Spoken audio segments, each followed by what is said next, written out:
chose to come here. I was born here. I'm from the southwest suburbs. The patient population has just been so much learning, very sick patients, but so much to learn from. What attracted me most about ACMC, first and foremost, was the warm, collaborative culture that was evident on many levels. I think that ACMC does a great job at preparing you by opening you up to all these different fields and showing you very high acuity patients and make you comfortable in several situations. So, no matter what you want to go into, you'll feel well prepared for it. Well, I chose ACMC not only because of its diverse pathology and academic mentorship, but also because of the people. So here you have the opportunity to be in a colleague environment. I wanted to find something that has the facilities to advance me, I guess, professionally, and everyone's basically a family. I really wanted a place that would allow me to not only shape and become the type of physician that I wanted to be, but also kind of guide me and give me the resources to advance in ways that maybe I wouldn't even foresee. I wanted to practice in a tertiary care center. I wanted to practice in a big hospital, but also in a hospital that prioritized resident wellness and being able to work with people who you enjoyed. I had the opportunity to interview in person, so I was able to meet a lot of the residents, and I just enjoy the time I had here. I chose ACMC because of the high patient volume, the varied pathology that comes with it, and then during my interview I really found that it was the program that I identified the most with. So I actually rotated through Christ as a medical student, and I absolutely loved my experience. So I got to witness firsthand how diverse the patient population that we serve is. And everyone's so friendly and eager to teach, and it was clear to me that the residents enjoyed coming to work. That I really wanted to be somewhere that had really sick patients, really high acuity patients, and a lot of different pathologies. But then I also wanted somewhere that I felt like would train me to be a good hospitalist, would train me well if I wanted to go into fellowship. On your interview day, you just kind of realize what places you click with and what you don't, and I just felt like I really clicked with the people I talked to and the people that I met here. So I did my medical school rotation here, and I absolutely fell in love with the culture. It just seemed like a place where everyone took care of each other. I got to see some really sick patients with diverse pathology that I knew that it would prepare me for getting to see my patients as my own as an attending. So I chose ACMC because I heard great things about ACMC.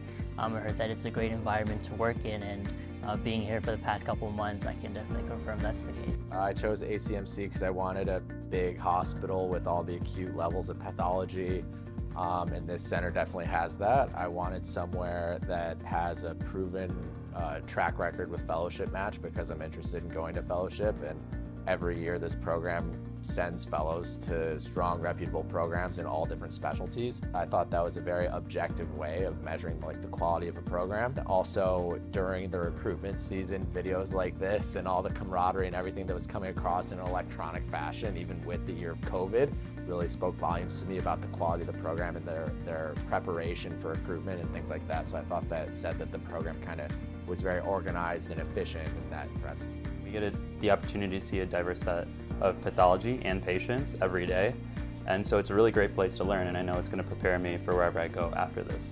I felt like it had basically everything that I would want in a program. It has, even though it's a community hospital and it has that family feel, it has all of the pathology and the tools that would be available to you at an academic center. The critical care experience here, I think, is pretty much unmatched. What are the strengths of ACMC? Definitely the people. Everyone's so warm and willing to help, regardless of what service you're on, or what you're doing, or how busy anyone else is. Everyone's super supportive, and they've been so welcoming throughout this new process that it's made everything else so much easier. There is a diverse patient population, so you get to treat a lot of patients with different pathologies, which is really good for you as a resident. It just prepares you for the outside world, and also you have really good attendings that are really happy and willing to teach on anything that you ask them. What has been your most memorable experience as a resident at ACMC? My most memorable moment here was first day of second year. I was in the MICU and seeing a consult with the intensivist in the emergency department, and going down, seeing a patient in complete heart block, and the intensivist letting me do a flow to transvenous pacemaker for the patient. I got my first A-line placed within the first 30 seconds, and everyone was shocked, and I was shocked, and was like, is it really in? I don't know. My most memorable moment so far was the induction process when I got my white coat. It was just very emotional for me, yeah. I think some of my more memorable moments were maybe on nights. I think that's the only time you can justify having that many fried chicken sandwiches. It was a weekend day, we were on long call, and then our doctor, Joe, he gets a call, he says, yeah, we have a patient with cryptococcus coming in. So I just thought that was so exciting because we just see it inside of the bugs, and I just felt like, Christ is the only place where you would see a pathology like that. It's 4th of July, and the residents I was working with, actually, it was kind of slow, so we actually came up to the family room in the ICU, and we were able to just kind of watch the fireworks on a slow night, and it was really memorable, and we still got to enjoy the holiday even though we were working. When you come here and you spend time with everybody, from the residents to the directors, you're attending, everybody's just so nice with you, and it's just like a dream come true, like they told you this is gonna be this, and then you come here and it's actually true. So that's one of my memorable experiences. Going to dinner with my floors team, I think there was just one day that we got off a little bit early, and we all just went into the city and had dinner, and it was just a nice bonding experience. In the ICU, we had a patient that came up first thing in the morning, was not doing well, needed a line placed. So my senior had enough faith in me that she said, no, you should do it. So I placed the central line in under 20 minutes, first poke, and doing that, first of all, as an intern in general, but in July as an intern, I think is not an experience you have anywhere else. Probably going axe throwing with my co-interns. That was fun outside of work, and then inside of work, work in the ICU, which I'm working on right now, because just the level of acuity and the complexity is something that has been very eye-opening, I guess, as an intern resident. When I was on ICU night, we continued the tradition of going to breakfast after the last night, and my senior was very keen on going. We had a good time. That was very fun. What advice do you have for applicants? My advice to applicants during this whole process would be to just be yourself, because ultimately you want to be happy at the program you're going to end up for the next 3 years, and showing who you really are will give you the best opportunity to find out what team you're going to mesh the best with and where you're going to be the most comfortable. I would say the most important advice is be yourself. At the end of the day, residency is going to be your home away from home for the next 3 years, and so you want to go to a place where you feel really happy and excited to go to work. Where you're building a family away from home, and then you also want somewhere that's going to challenge you and push you outside of your comfort zone to prepare you to be the absolute best doctor that you can be. It's pretty cliche, but really just be yourself. Don't put up a facade, just be yourself. You're going to fit in where you fit in. So just relax, take a breath, and just give it your all. Be your 100% self, because people can realize if you're being fake or not. The most important thing is when you're looking at any program, try to find a program where the people seem like somewhere you're going to mesh with well, and it's going to feel like a big family, because you can learn anything anywhere, but to have a supportive group can be the most important thing. I would say really go with your gut feeling, and really go with a place you vibe with, because you're going to be there for a while. And I know it's hard when it's all virtual, but just really go with your gut. Every program kind of has a lot of the same things. People want to go into the same fellowships, but I think it comes down to who you want to spend the next 3 years with. If you could have any superpower in the world, what would it be? Okay, this is kind of niche, but I really think that it'd be cool to be like a mermaid in any body of water. So I want to be able to talk to fish. I want to be able to breathe underwater and see everything clearly. I think that would make me, I don't know, I think that'd be really cool. That is a good question. I think if any med student, resident, or fellow doesn't answer this as they want photographic memory, I think they're all lying.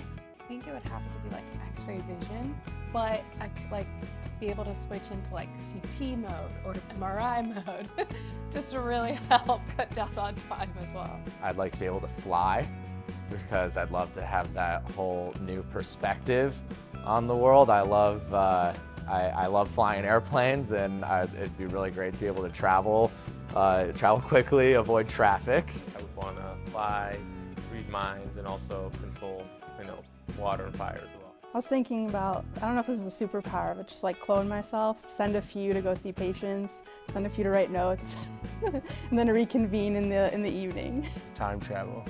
Any reason why? Because I'm kind of a history buff and I would love to go back in time. To be the best football player in the world and play for the Chicago Bears. If you could have a staycation in Chicago, what would you do? There's a lot of good restaurants here in Chicago, and my favorite is in West Loop. It's called Abba. It's a Mediterranean place. I highly recommend it if you guys come visit. I think something that I discovered is that I love biking around Chicago and like just going around the lake. So that's one of the things that I would definitely do, and then probably just stop by at a local restaurant, try something new. Probably like end up in like a comedy show or something. And there's so much things to do here, so yeah. Honestly, Chicago's got a really nice park scene. I think that that's something like really cool about Chicago as a city is like, yeah, it's architecturally beautiful. It's like very much a city, but it also has a lot of green space and like the river and the lake. So I think I would spend the day just like doing a lot of the parks, and I like to read, so I think that's what I would be spending my day doing.